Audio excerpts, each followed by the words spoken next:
my wife. This is my sister. They switched on me. Folks, it's still early, but things are looking awful, awful good. For those who've been knocked down, counted out, left behind, this is your campaign.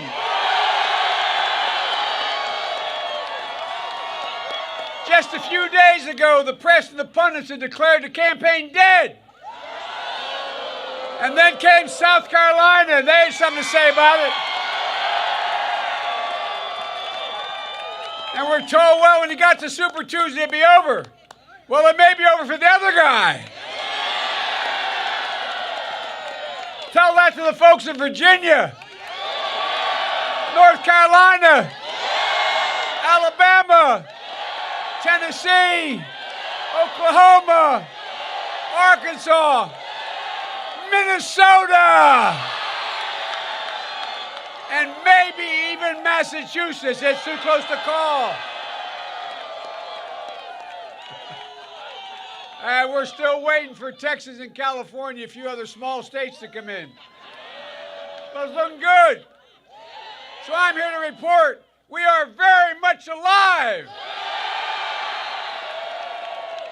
And make no mistake about it, this campaign that will send Donald Trump packing, this campaign is taking off. Join us. For those folks, listen, go to JoeBiden.com. Sign up, volunteer, contribute if you can. We need you, we want you, and there's a place for you in this campaign. People are talking about a revolution. We started a movement. We've increased turnout. And the turnout's turned out for us. That can deliver us to a moment where we can do extraordinary, extraordinary things. Look. Our agenda is bold, it's progressive, it's a vision where health care is affordable and available to everybody in America. Where we bring drug prices down under control with no more surprise billing. Access to hospitals in rural areas as well as urban areas. Access to care. A bold vision where we invest billions of dollars to find, and I promise you, cures for cancer, Alzheimer's, and diabetes. Standing up to and beating the NRA and the gun manufacturers. And leading the world to take on the existential threat of climate change. I'm going to start by rejoining an outfit I helped put together, the Paris Climate Accord, and we're going to move it a long way. A country where the quality of education will not depend on your zip code. Where we triple funding for low-income school districts, providing raises for teachers, full-time school for 3, 4, and 5 years old, and increasing exponentially the prospects of their success. Free community college, providing credentials for every job of the 21st century. And significant reduction in the cost of going to college and your student debt. If you volunteer, you pay nothing. Folks, we can do this. And let's get something straight. Wall Street didn't build this country. You built this country. The middle class built this country. And unions built the middle class. And the neighborhoods we come from, the three...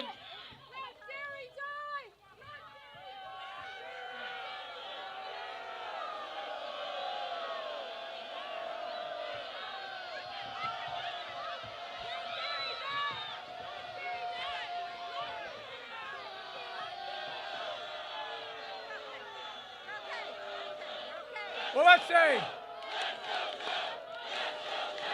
We're going to go. Look. The middle class is getting clobbered. The middle class is getting clobbered. Too many people in the neighborhoods that Jill and Val and I grew up in. So they're getting hurt. They're badly hurt. And guess what? They're the places where we come from, many of you come from. It's where we were raised. The people. They're the reason why I'm running. There's the reason why I'm a Democrat in the first place. These are people who build our bridges, repair our roads, keep our water safe, who teach our kids. Look, who race into burning buildings to protect other people, who grow our food, build our cars, pick up our garbage, our streets, veterans, dreamers, single moms. And by the way, every dreamer, have hope because I'm coming and you're not going anywhere. And we're going to provide a pathway for 11 million citizens. If the other guy had voted for well, I shouldn't get into that. I won't get going. Look, the iron workers, the steel workers, the boilermakers, the plumbers, the electrical workers, these are the people that have been forgotten. I agree with you, man. Look, the people Trump forgot, the people I will never forget and I will always remember. Folks, that's why we need an economy that rewards work, not just wealth.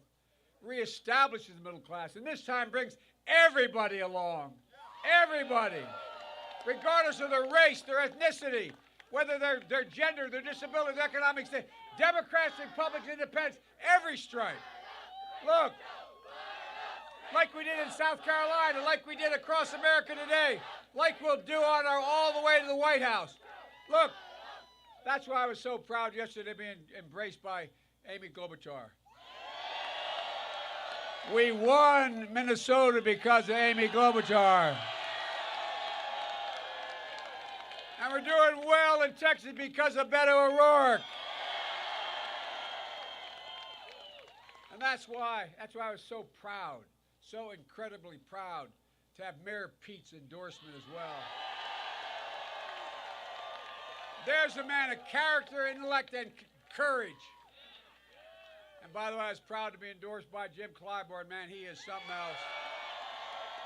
Look, our campaign reflects the diversity of this party and this nation. And that's how it should be. Because we need to bring everybody along. Everybody.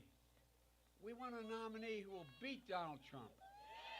But also keep Nancy Pelosi the Speaker of the House. Win back the United States Senate. If that's what you want, join us. And if you want a nominee who's a Democrat, a lifelong Democrat, a proud Democrat, an Obama-Biden Democrat, join us. Look, this all starts with a revival of decency and honor and character.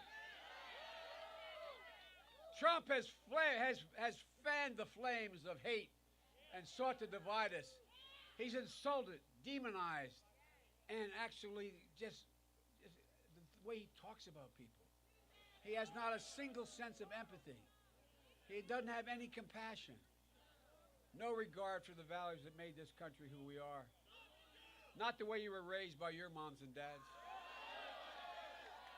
He looks at honesty and decency and respect, and he views it as a sign of weakness. He doesn't believe that we're the beacon to the world. He doesn't believe we're all part of something bigger than ourselves. That's why I've said from the moment I announced for this candidacy, we're literally in a battle for the soul of America. Folks, winning means uniting America, not sowing seeds of division and anger and hate. We got to beat Donald Trump, and we will, but we can't become like him. We can't have a never-ending war between the parties. We need a president who can fight, but make no mistake about I can fight. But look, we need as badly, someone who can heal. Look, just look what we did when we passed Obamacare, or what President Obama and I did saving the American automobile industry, or what we did to pass the Violence Against Women Act. But it's not enough. This is just a start. We need a president who can heal the country as well. And that is what I will do as your president, I promise you.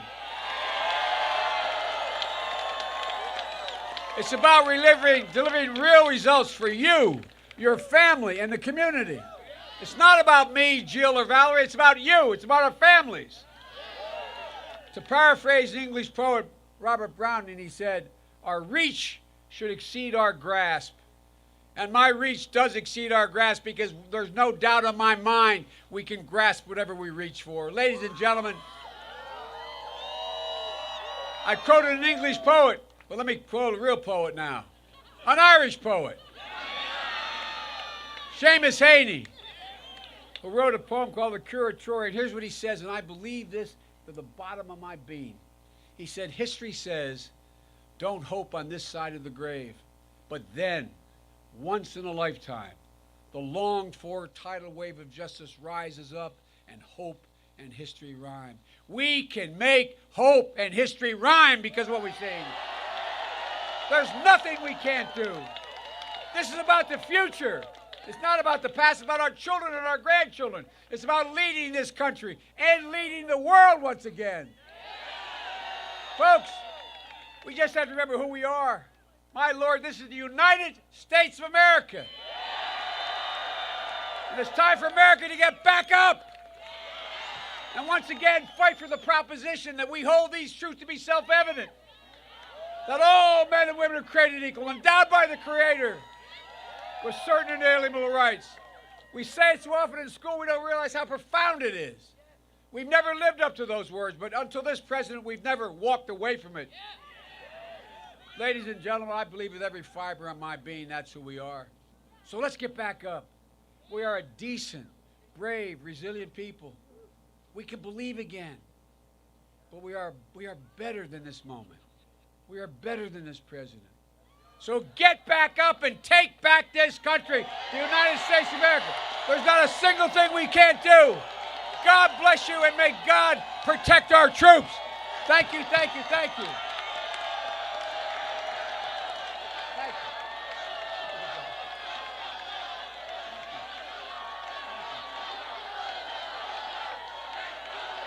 Thank you.